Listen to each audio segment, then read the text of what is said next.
Happy Saturday, everybody. Thanks for joining me today in the card closet. I just received this card in the mail the other day. It's 1975-76 Topps Ernie DeGregorio. And it's the last card I needed. I now have the complete set. So I'm going to take you through that set and show you it. Not sure why Ernie DeGregorio was the difficult card to get. I always delayed buying it whenever I'd see it because the price was higher than I thought it should be. I've heard of the guy. He's before my time, but I've heard of the guy. I looked at his stats. He wasn't a star by any means, but for some reason his cards carry a slight premium and they go for the price of like a semi-star or a star. So I always delayed. But then when I got down to one card, of course, you're always willing to spend a little more to finish out the set. So Ernie DeGregorio, Buffalo Braves.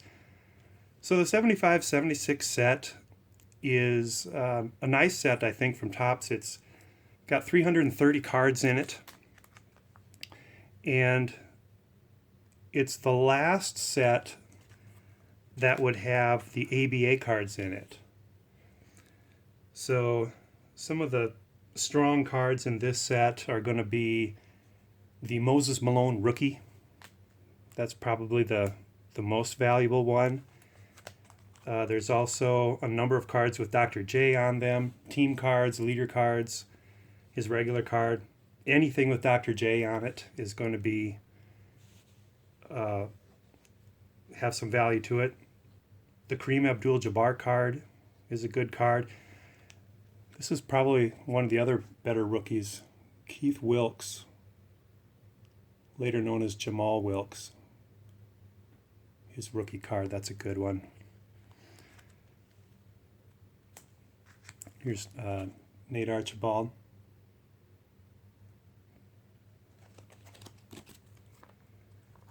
Here's the Kareem Abdul-Jabbar. First year on the Lakers. First card on the Lakers.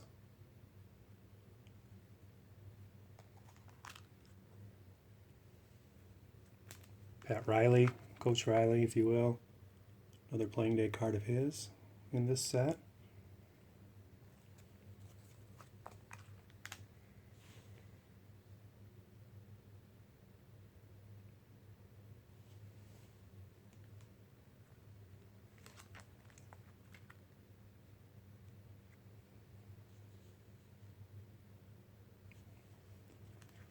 Bill Walton.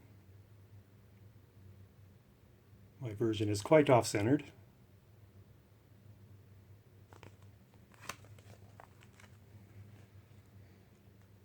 What else we got here? Spencer Haywood was an awesome player. Bunch of league leader cards. Looks like Bob McAdoo led the league in scoring that year.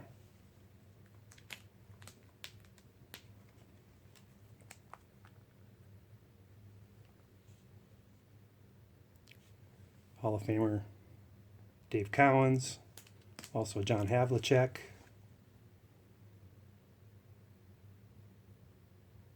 Don Nelson when he was a player.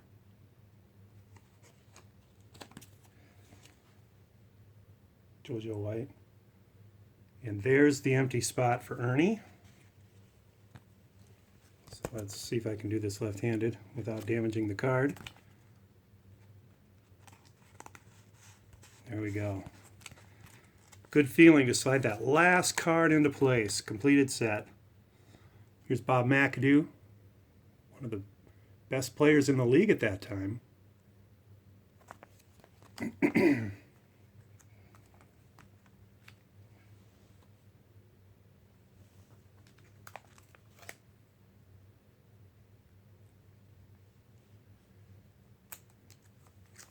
Steve Patterson. The answer to the trivia question, who was the UCLA starting center between Kareem Abdul-Jabbar and Bill Walton? It was Steve Patterson.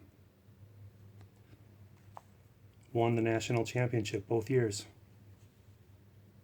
that he started. Another Rudy Tomjanovich, pre Preface Destruction. On the Jazz, Pete Maravich, sporting the goatee there, kind of a look you don't see on him too often. Makes him look kind of evil.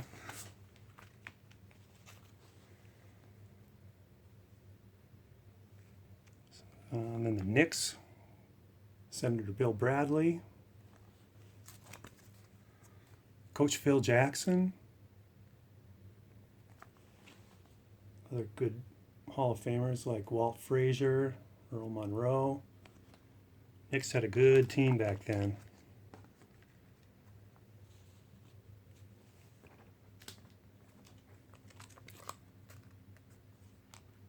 Elvin Hayes, one of my favorite players growing up. Wes Unseld. Then we get into the ABA cards. Teams like the Denver Nuggets,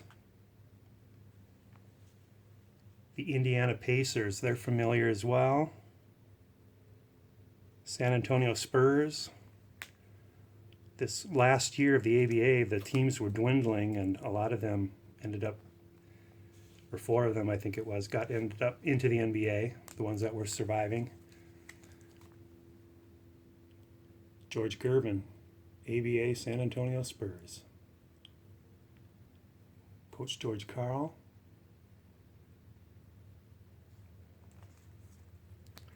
The San Diego Sails.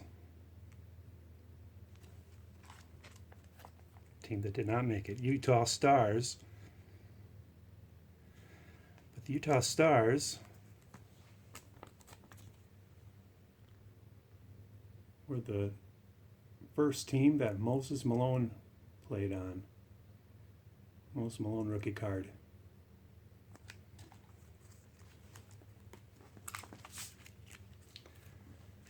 Moving right along here.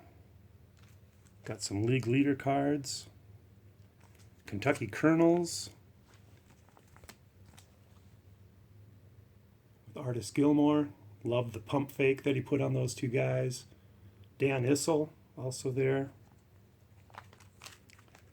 You hear these ABA players in interviews talk really, really fondly of these days. The Memphis Sounds.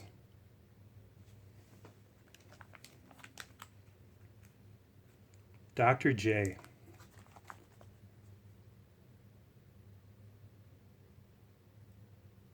He's got Gilmore up above him trying to swat it away, and Dan Issel's taking a fall there in the picture. Dr. J, team leader card. Swen Nader, another UCLA center from the earlier 70s. St. Louis Spirits. I think I've mentioned before that there's a 30 for 30 on ESPN about them. It's pretty entertaining. And then the Virginia Squires. So there you go. Hope you like that little trip down memory lane. If you're old enough to remember this set, 1973 or 1975-76 Topps basketball is in the books.